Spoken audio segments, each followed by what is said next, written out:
Hello guys! Another sharing na naman.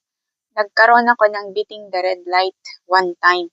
And pag dito sa Abu Dhabi, pag beating the red light, meron kang fines na 1,000 dirhams at saka 12 black points.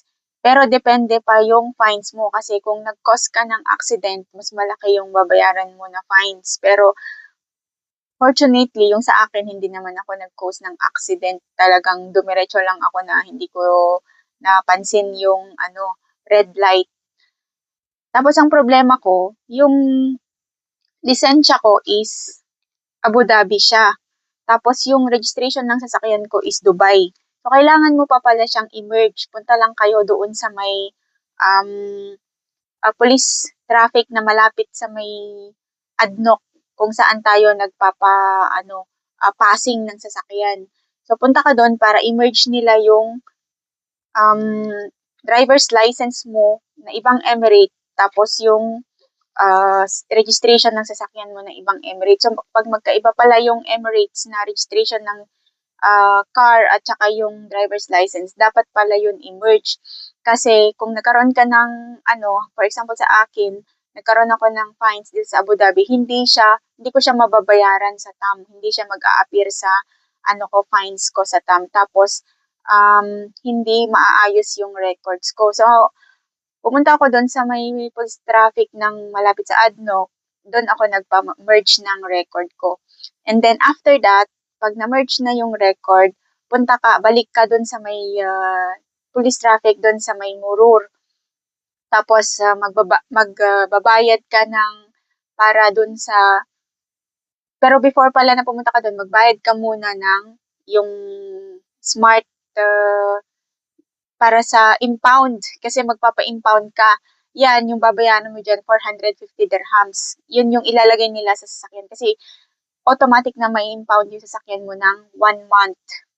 So, ang gagawin mo, pag nakabayad ka na ng 450 dirhams, punta ka dun sa police para ilagay na nila yung smart impound chenis. Basta meron silang ilalagay doon sa sasakyan mo na parang maliit na machine na yun yung check kung ilalabas mo yung sasakyan mo or hindi. Kasi pag impound, di mo talaga yan siya ilalabas. So marami rin kasing options. Kung ayaw mo maipa-impound yung sasakyan mo, babayad ka ng 3,000 dirhams. Tapos, kung ayaw mo ring magbayad, ipapa-impound mo siya dun sa may police. Iwanan mo yung sasakyan mo sa police. Pero baka masisira kasi 1 month hindi mo siya mapapaandar.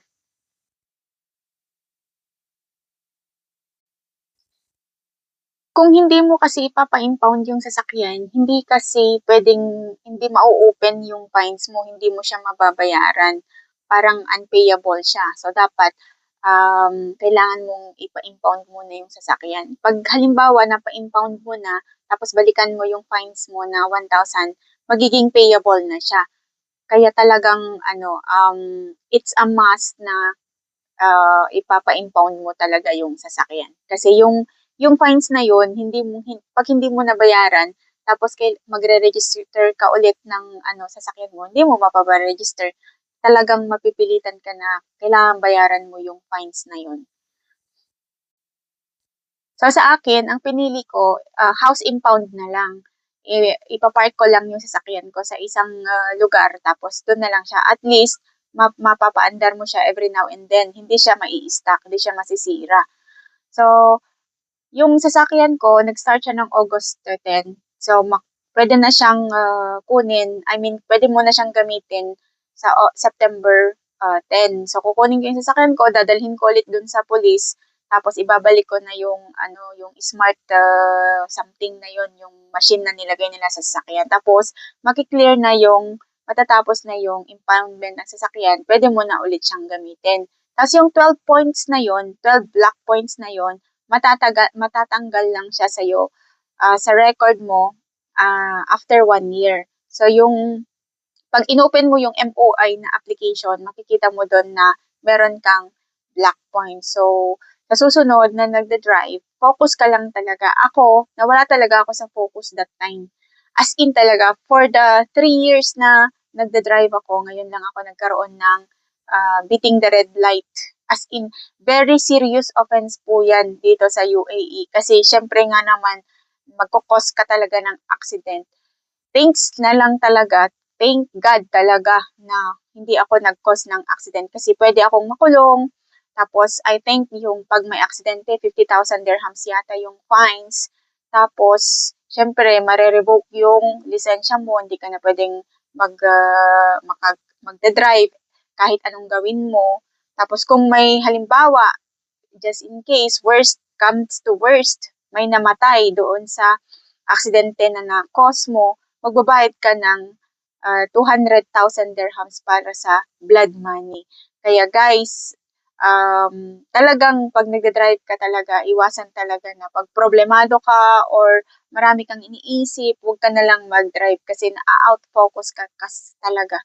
Yung sa akin is doon sa Corniche, yung pag magle-left ka, 'di ba? Usually yung sa main road naka-green talaga sila lahat. Makikita mo tatlong green na light.